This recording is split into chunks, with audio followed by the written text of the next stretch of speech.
오늘날 그 100만 도시로 가는 아주 그 기초를 만든 그 아주대학을 포함한 복합 의료센터가 이제 들어오게 됐고, 또 지금까지 해온 일들이 완성되도록 최선을 다할 생각을 가지고 있습니다.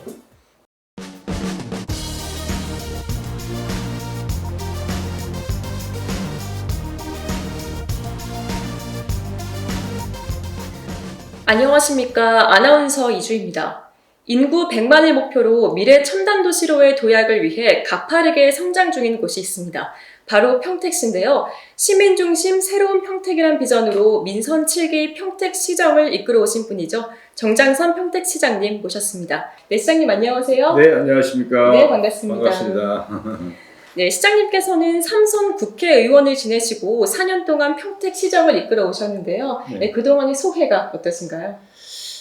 예, 제가 지금 4년 동안 시장을 했습니다만, 제가 시장하는 동안 많은 일들이 생겼습니다. 이제 코로나 때문에 거의 3년 동안 모든 것이 멈춰 있던 시간이었고, 또 이제 평택시가 잘 아시겠습니다만은 이 가파르게 성장하고 변화하는 도시이기 때문에 현안도 굉장히 많아서 저에게는 굉장히 좀 이렇게 긴 시간이 아니었나 이런 생각이 들 정도로 정말 그 하루하루가 인상이 남는 시간들이었다고 생각을 하고 있습니다. 네, 시장님께서는 그 국회의원으로 재직을 하실 때도 평택시를 위해서 많은 노력을 하셨는데요. 이 가운데 특히 미군 이전 평택지원특별법이 오늘날 평택 발전의 초석이 되었다고 평가를 받고 있습니다. 이 특별법이 평택 발전에 어떤 역할을 했는지 설명 부탁드리겠습니다. 예, 이제 평택지원특별법은 평택이 이제 오늘날 그 100만 도시로 가는 아주 그 기초를 만든 그 법입니다. 이 법에서 이 평택시에 이제 대기업이 올 수 없도록 되어 있는 것을 이제 대기업이 올 수 있도록 했다든가, 그 다음에 18조 지원 사업에 통칭하는 평택 지원 사업이 이 특별법에서 지금 이렇게 흔히 말해서 뒷받침돼서 지금 계속 이행이 되고 있고, 그 다음에 이런 대규모 신도시라든가, 그리고 이 카이스트 대학교가 지금 오고 있지 않습니까? 카이스트 대학교가 오는 거, 국제 신도시 만드는 거, 그다음에 국제학교가 오는 거, 이런 모든 것들이 저 특별법에 의해서 다 뒷받침이 돼서 지금 하나씩 이게 실현되고 있다고 보시면 됩니다. 저희들이 그때 미군전 됐을 때 정부에 저희들이 요청을 했습니다. 특별법에 의해서 특별법을 만들어서 이 평택이 발전할 수 있도록 뒷받침해달라고 정부에 요청했고, 정부가 그걸 받아줬습니다. 그때 이제 국회의원으로 있으면 제가 이제 이 법을 제가 대표 발의해서 제정을 했는데, 정말 지금도 가장 큰 보람으로 생각하고 있습니다. 예, 알겠습니다. 예, 이번 민선 7기에는 특히 시민들에게 반가운 소식이 많이 들렸는데요. 브레인시티의 카이스트 평택 캠퍼스 유치가 결정돼서 이제 2025년 완공을 앞두고 있습니다. 유치 과정에 상당히 힘써오신 걸로 알고 있는데요. 어떤 노력들이 있으셨을까요?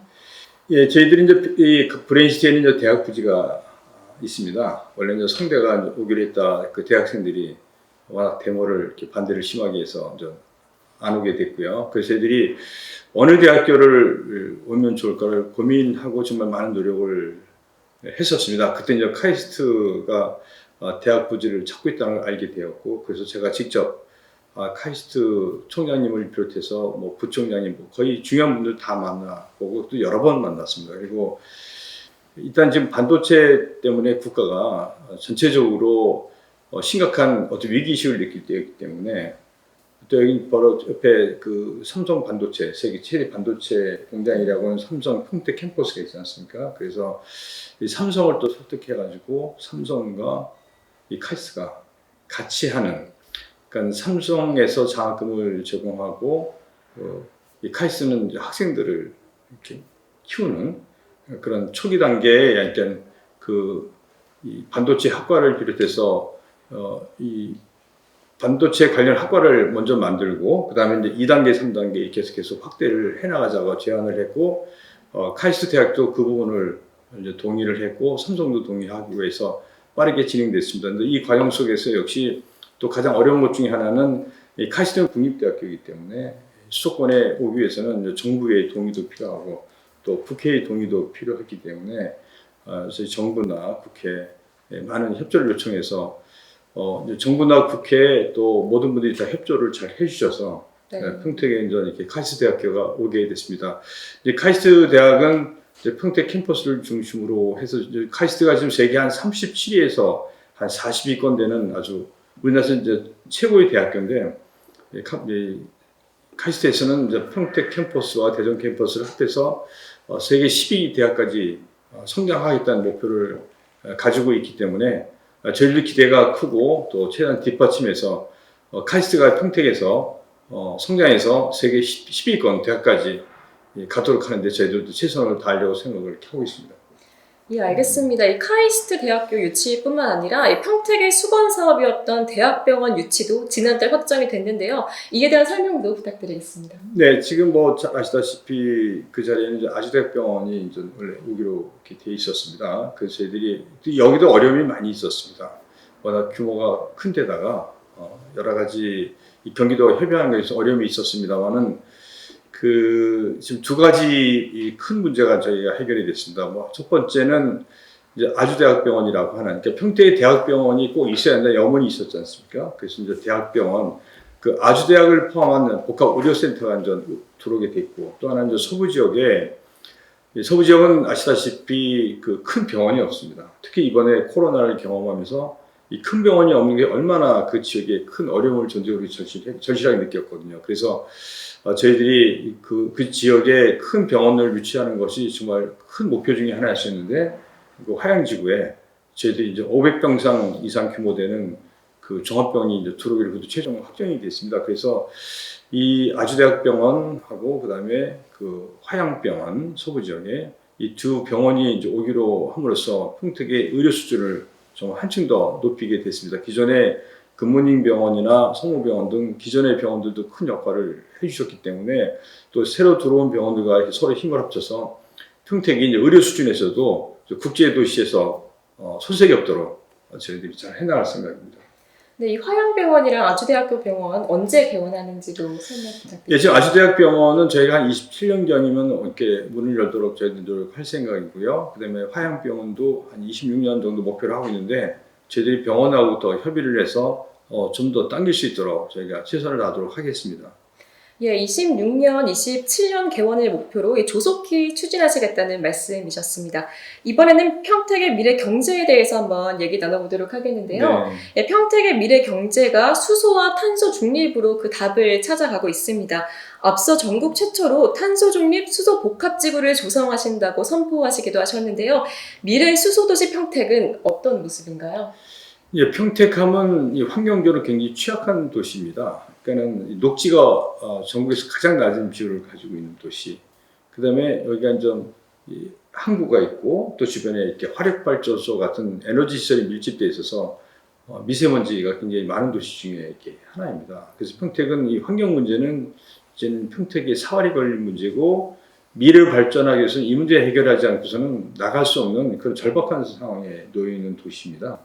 그래서 저희가 시작되고 나서 이 환경 문제를 개선하기 위해 총력을 기울였고 그 중에 하나가 바로 이 수소 산업을 키워야 되겠다. 그래서 에너지를 가장 청정 에너지인 수소로 전환하도록 하는 것, 그리고 평택항에 다니는 여러 가지 모빌리티, 그러니까는 트럭이나 버스 또 선박까지 포함해서 이런 것들을 가장 먼저 수소 에너지, 수소로 전환하는 그런 노력을 해야 되겠다고 해서 저희들이 총력을 기울였습니다. 그래서 평택이 우리나라 최초로 수소 모빌리티 특구로 지정이 됐고 또 우리나라 최초로 수소 항만, 또 수소 복합지구로 좀 지정이 됐습니다. 이미. 네. 그리고 저희들이 이제 녹색 산업도 저희들이 노력을 다해서 그 녹지를 통한 산소 공급, 그 다음에 청정 에너지 수소를 통해서 대기먼지를 개선하는 그 수소와 산소 도시로 이렇게 만들어가는 그런 노력을 저희들이 하려고 생각하고 있습니다. 산소와 수소 도시 평택입니다. 네, 알겠습니다. 저도 이제 오는 9월에 평택에서 처음 수소가 이제 생산될 거라고 알고 있는데요. 미래 수소 산업을 선도하는 평택시 한번 기대해 보도록 하겠습니다. 자, 이번에는 지역 현안에 대해서 한번 짚어보겠습니다. 시장님께서는 지난 4년간 평택의 가장 큰 현안, 지역 불균형에 대해서 많은 노력을 해오셨는데요. 그동안에 어떤 성과가 있었고 또 어떤 노력들이 이어지고 있는지 설명 부탁드리겠습니다. 예, 잘 알다시피 평택시는 이제 3개 시군이 통합되면서 이 불균형 문제가 가장 큰 갈등 요인이 되어 왔습니다. 주로 이제 남부 지역 위주로 개발이 됐다고 해서 굉장히 이제 불만이 많으셨거든요. 근데 이제 이런 중심들이 앞으로 고덕 신도시와 이제 브레인시티가 개발이 되면서 북부 쪽으로 앞으로 이동을 하게 됩니다. 시청도 옮기게 되고 아까 말씀드린 것처럼 이제 브레인시티의 이제 대학병원과 카이스트 같은 큰 대학들이 이제 들어오게 됨으로써 중심이 차츰 이제 북부 쪽으로 이동을 하게 됩니다. 그러면서 상대적으로 낙후된 이 서부 지역이 굉장히 큰 저희들이 그 해결을 해야 될 가장 시급한 문제 중에 하나였었는데 제가 시장되고 나서 서부 뉴 프론티어 계획을 발표해서 얼마 전에 보도도 크게 나왔습니다만은 그 이제 하나씩 결실을 맺어가기 시작하고 있습니다. 지지부진했던 이제 평택호 개발 사업도 이제 보상이 시작됐고, 그 다음에 이제 화양지구도 이제 본격 궤도에 올라가고 거기에 이제 출장소도 옮겨가고 종합병원이 들어가게 됩니다. 그리고 이제 만호지구도 이제 평택시에서 직접 개발을 하게 됩니다. 그 다음에 이제 안중역에서 서울역까지 30분에 주파하는 고속전철이 계획이 됐기 때문에 이제 안중역 주변에 150만 평 대규모 개발 사업을 저희가 계획하고 있고요. 네. 이런 등 저희들이 이제 서부 지역을 본격적으로 개발을 시작했고 아까 말씀드린 것처럼 수소 산업이 서부 지역 중심으로 앞으로 이제 크게 성장할 것으로 보고 있고 거기에 이제 자동차 클러스터를 저희가 대규모 우리나라에서 아마 최대 규모의 자동차 종합 클러스터를 저희가 준비하고 있습니다. 평택항은 1년에 한 150만 대 자동차가 수출되는 우리나라에서 가장 자동차 수출입을 많이 하는 항구입니다. 근데 연관 산업은 없어가지고 그냥 실어 날르는 그 카캐리어만 수없이 들락날락하는 그런 진짜 돈이 하나도 안 되는 지역에는 그런 구조를 갖고 있어서 이런 구조를 깨야 되겠다 해서 저희들이 우리나라에서 가장 큰 자동차 종합 클러스터를 좀 조성을 준비하고 있고 사업자가 들어와서 저희들이 이제 곧 착수를 하게 됩니다. 저희들이 한 3년 동안 준비를 해왔는데 이런 등 저희들이 이제 서부 지역에 이제 본격적으로 개발이 이제 시작되기 때문에 저희들이 지역균형 문제는 어느 정도 해소가 될 것으로 보고 있고 또 그 과정에서 가장 핵심적인 것 중에 하나가 뭐냐면 이 신도시와 구도시 간의 불균형입니다. 그래서 저희들이 이제 송탄 지역에 그 신장동이나 이런 위주로 해서 낙후된 지역에 저희들이 이제 도시 재생 사업을 집중해 왔었는데 그것은 한계가 있기 때문에 제가 이제 고도 제한을 이제 본격적으로 이 정부와 공공과 협의해서 풀어볼 생각을 가지고 있습니다. 그래서 고도 제한을 일부라도 그 완화시켜서 이쪽을 전체 재개발을 하는 사업을 통해서 제가 불균형을 해소하려고 생각 중이고, 그다음에 이제 평택역과 원평동 지역을 저희들이 그 새로운 문화 공간으로 바꾸는 작업을 지금 대대적으로 하고 있지 않습니까? 네. 그 역 광장도 저희가 개선 사업하고 쌈리라고 하는 집정점도 이제 폐쇄할 계획인데 이런 원평동과 우리 신평동, 평택역 주변을 해서 전 대대적으로 도시 구조를 완전히 바꾸는 작업을 통해서 원도심을 살리는 작업을 이제 본격 추진합니다. 그래서 지역 간의 불균형, 신도심과 구도심 간의 균형 문제를 저희들이 반드시 만들려고 준비하고 있습니다. 예, 지역 간 불균형 해소를 위해서 최근 서부 지역 뉴 프론티어 계획을 발표를 하셨고요. 다양한 도시 재생 사업도 진행 중이시라는 말씀이셨습니다. 이렇게 앞서 말씀하신 성과와 노력들이 이루어지기 위해서는요, 지금이 가장 중요한 시기가 아닐까 싶습니다. 특히 지방선거가 코앞으로 다가왔는데요. 앞으로의 각오와 함께 시민 여러분들께 한 말씀 마지막으로 부탁드리겠습니다. 네, 제가 여러 가지 말씀을 드렸습니다만, 이제 평택시가 이제 100만 특례시로 간다는데 이견을 제시하는 분들은 없습니다. 근데 이것은 저절로 되는 것이 아니기 때문에, 저희들이 앞으로 이제 총력을 기울여야 되는데 여기는 단순히 무슨 공장 한두 개 들어오거나 그래서 해결될 사항은 아니고 도시 전체 수준이 높아져야 됩니다. 그러니까 아까 지역 간의 균형 문제, 저희들이 말씀드린 것처럼 여기에 이제 단순하게 세계 최대의 반도체 삼성 공장이 있는 것이 아니라 삼성 평택 캠퍼스와 주변에 반도체 연관 산업들이 들어오게 되고 또 카이스트 같은 세계적인 유명한 대학교가 들어와서 우리가 이제 여기를 반도체 이 세계 최대의 반도체 특구로 저희가 만들려고 준비를 하고 있습니다. 정부의 건의도 하고 있고요. 네. 그런 문제 때문에 수소 특화 도시, 우리나라 최대의 자동차 종합 프로젝트 조성 이런 산업 구조를 좀 고도화하는 작업을 저희가 하고 그다음에 이제 환경적으로 대대적으로 개선하는 작업들 그리고 이제 교육 문제입니다. 저희들이 여기 이제 평준화가 이제 실시되기 때문에 평준화에 대비해서 그 지역 간의 학교 교육 격차를 해소한다든가. 이번에 이제 국제학교가 들어오지 않습니까, 평택에. 이번 달에, 그러니까 5월 달에 저희들이 이제 학교를 선정하게 되는데, 이제는 국제학교 같은 학교들을 조속히 만들어서 평택을 우리나라에서 이제 국제 교육의 메카로 만드는 등 이런 것들이 같이 다 이루어져야 100만 도시를 간다 이런 생각을 가지고 있기 때문에 지금까지 해온 일들이 완성되도록 그러니까 최선을 다할 생각을 가지고 있습니다. 네, 시민 여러분들께도 한 말씀 네. 부탁드리겠습니다. 코로나 기간 정말 어려움이 많으셨습니다. 근데 이제는 전체적으로 사회적 거리가 다 해제되고 그래서 이제 모든 활동이 좀 다 자유로워졌습니다. 그동안 코로나 때문에 많은 힘들고 어려우셨을 텐데 많이 도와주셔서 감사를 드립니다. 이제는 우리가 이제 코로나도 이제 해제됐고 했기 때문에 이제 미래로 전진하는 일만 남았다고 생각합니다. 이제 같이 힘을 합치고 용기를 내고 해서 평택이 우리나라에서 가장 좋은 도시가 되고 또 우리 삶이 나아지는 그런 도시가 될 수 있도록 저희들도 최선을 다할 것이고 또 시민 여러분께서도 힘을 내셔서 그런 힘찬 미래로 같이 나가시기를 이렇게 말씀드리면서 제 인사 말씀 마치겠습니다. 네, 오늘 말씀 고맙습니다. 네, 감사합니다.